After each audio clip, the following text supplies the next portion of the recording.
Hi, good people from all around the world. This is Nick, and welcome back to Valheim. In today's video, I'll be showcasing a couple things, or showing a couple ways you can prepare for the Ashlands update, which could be any moment now. It's the first half of 2024. June is the cutoff month.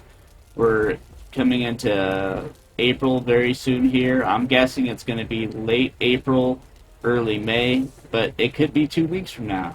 Some people that are really skeptical of the timeline say it could be as late as June, or even later than that. It could be in October, which is not outside the realm of possibility, but I'd rather them take their time and make it polished and really good. But one of the first and most obvious things you can do to prepare is obviously make barley wine fire resistance. You want to make that so because you're going to the Ashlands, and there's fire there. I know it's surprising, but it's going to be one of the main things. Also, the other way you can prepare is to make a portal nearby at an Ashlands area and explore just a tiny bit of the Ashlands. And I have multiple reasons for this. And the first one is you'll be closer to when the update happens. You'll be closer to the Ashlands and you can explore. And some of it will be the old Ashlands. I've had the same thing with the mistlands, where the old mistlands was like that, with a mix with the new mistlands. But you'll be closer to the new Ashlands. You might not have to fight the bone serpent and everything. And the second reason for that, and I cannot guarantee this, but the Surtlings are here, right? And this is a great spot to farm Surtlings for Surtling core. And if you explore this area, the Surtlings might still be here. I can't guarantee that for sure, but it's more likely than if you hadn't explored this area before. So you might be able to save it as a Surtling farm for the coal and the Surtling cores. Now the new Ashlands enemies might still be there, might show up instead of the Surtlings, but it's more likely to be there than if you had it. And I'll show you later on what the old mistlands look like versus the new mistlands. There's kind of an advantage. The old mistlands did not have fog, but still had the mistlands enemies. And I don't think the developers have ever said that the Surtlings are going to go away from the Ashlands, so they might still be there, but there just might be fewer of them because the new Ashland enemies are going to be there. One of the other things the advantages of having that there is you can is you're just closer to the Ashlands. That's the main thing. That's the main preparation I would make, is just have the better foods. The other thing I would make for preparations is just get your magic skill up, and there's a couple ways to do that. As far as the elemental damage, what you can do, and this is not my idea, I got this from a couple of videos, is basically you trap a snow golem, and I'll show you this part in the next clip coming up here. Now, I didn't come up with this idea on my own, but one other thing you can do to prepare for the Ashlands is upgrade, get your skill level up in elemental magic and blood magic. And one way you can do that is you trap the stone golem here. Make sure you have the resting buff with fire and a roof over your head. Using the old forts in the mountains are great. I just upgraded a little bit. But basically, you eat your foods, and you just keep firing the frost staff at the stone golem. It does not take damage, and your skill will go up as you keep firing at it. So right now, the elemental, you see the red part right here, it's just a little bit before the yellow bar, but if you keep firing at them, it will go up. Now, of course, as you get up in levels, it takes longer. Might take like quite some time. I'm at level 30 right now, but you see the red bars ahead of the yellow bar now. So that's one way you can get your one of the best ways you can get your elemental magic up pretty quick and pretty easily. Of course, if you have more of the Eider foods you have, the bigger your bar will be. With the resting buff, the rested buff, your Eider regen will be better. It'll be 100%. So that's definitely why you want to have your resting buff here. And your level will go up easier that way. Of course, you want to have good shelter, of course, just in case drakes show up. I also recommend putting a rock wall border around it so the wolves don't come in randomly. But yeah, that's pretty much it. Now, as far as the blood magic is more complicated, and I don't have it set up yet. But basically, you find a gray dwarf spawner, then you find you make a fort where you can rest up like this, but higher up, and then you get some distance between you, that fort, and the gray dwarf spawner, just a little bit of distance.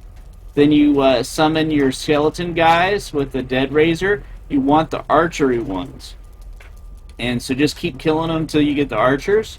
2 archers at least. And then you have them kill the Grey Dwarfs over and over and over and over again. And I don't have that set up yet, but that's how you get your blood magic up. And I heard there's going to be some new magic items. One is called like a shotgun, basically, so I'm excited for that. And basically that's how I'm going to get my magic level up. Both the elemental magic, and I'm going to get the blood one set up. And if I can remember, I'll try to credit the people who came up with this stuff. It wasn't me. I was just using it. And yeah, so that's pretty much all the ways. In the next clip, I'll show you the old mistlands biome and how that might be affected with ashlands and how it might be a good comparison. But alright guys, this is an old mistlands area I explored a long time ago. You can tell it's the old one by the really super tall trees with the webs in them. And there are many advantages to having this area, especially when you're first starting the mistlands and exploring. The main advantage is there's no mist, basically. So you can farm enemies without the mist being around. There's a lot of purple, or pink, purple, and blue atmosphere around, but no extreme mist like there is in the normal mistlands. And you can farm like fish for the anglerfish and stuff like that with visibility. You can fight seekers and yawl and hares without, as you can tell, there's like 2 seekers right there. Yep, and they're here. And so basically you can fight without being obscured by the mist. And I can't promise it's going to be the same thing if you explore part of the ashlands, if it's going to have the same similar effect. One of my guesses, and I could be wrong, is in the Walk and Talk episode, there showed falling debris that caught fire on the ground, and I think that's going to be one of the situational dangers of the biome. And one of the environmental dangers of the biome itself. And it might be the same thing, where if you explore the old ashlands area, it might not have stuff like that. Now, one of the big disadvantages... Oh god, there's a seeker soldier somewhere. One of the big disadvantages is I have yet to find an old mistlands area that has infested mines or verdure encampments or not fortresses, but verdure towers or anything like that. So you can't get the verdure crates and stuff like that. Getting some resources are just impossible. From what I've seen of the old mistlands, like this ancient root, you can't put the thing on there to harvest the sap. You can't do that. It's just an ancient root. It's not the same thing.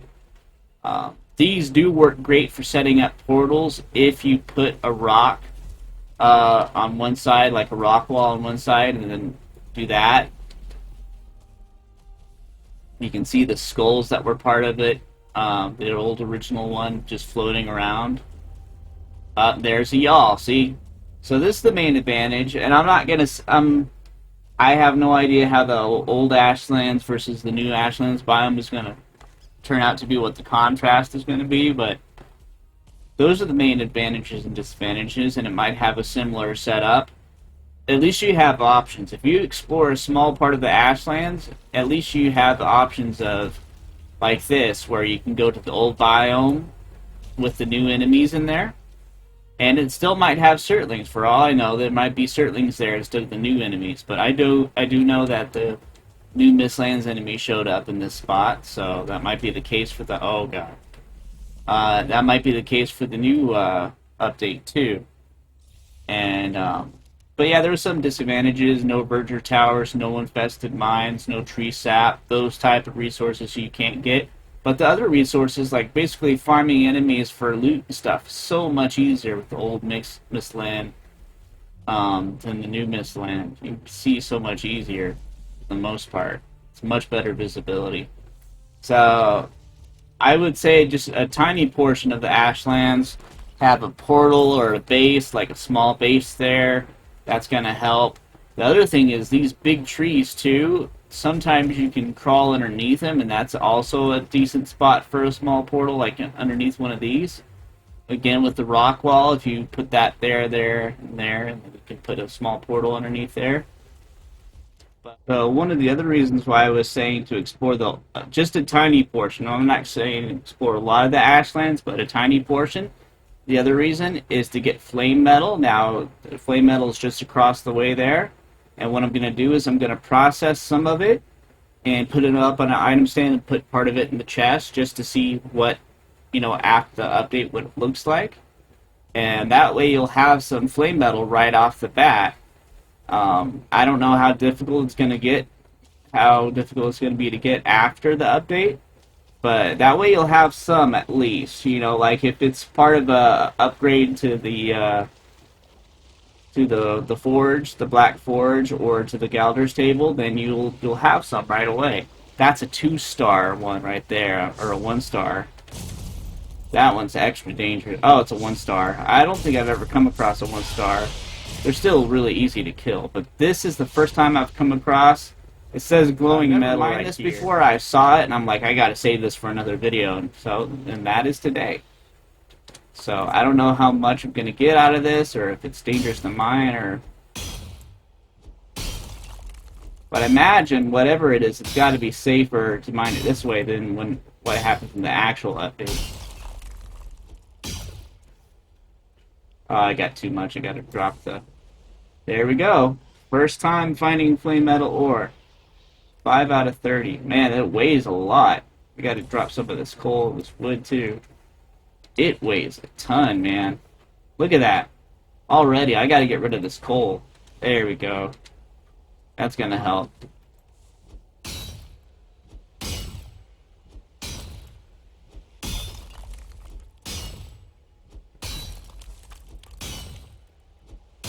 You get stone from it. That's kind of interesting.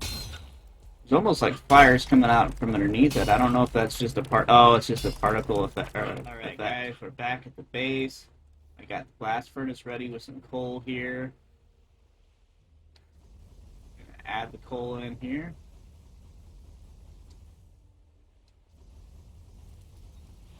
Flame metal ore. Here we go.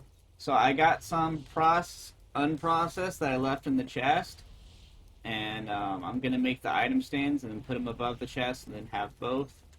And then we'll see. But this will be the first one ever that we'll process. And this might give you an advantage or starting out early on in the Ashlands. For all we know, the flame metal might have some components that you can just get with just the flame metal and the stuff that you have there. And you might not have to go to the Ashlands, the updated version, to get any new stuff. Like there might be upgrades to the Black Forge and the Galder's table that you can just get the flame metal with. So, yep. In the next clip, I'll show you what with the item I'm going to have basically on the side here. I'm going to have a single wooden chest and then an item stand right above here. And then we'll see the before, and then once the update comes out, we'll see the after and how much of an advantage, if any at all, this gave us. But I imagine it can't hurt. I don't think it would hurt anything to have it. It's got to be only beneficial or neutral, I think. But yeah, in the next clip, I'll show you the afterwards what we have and everything. It weighs 12 for 2 of them. Weighs the same as black metal. Pure shimmering core of meteorite. It reminds me of the meteorite ore from Terraria. But yep, the next clip I'll show you guys. I just realized a couple things, guys. The first thing is you cannot attach the items.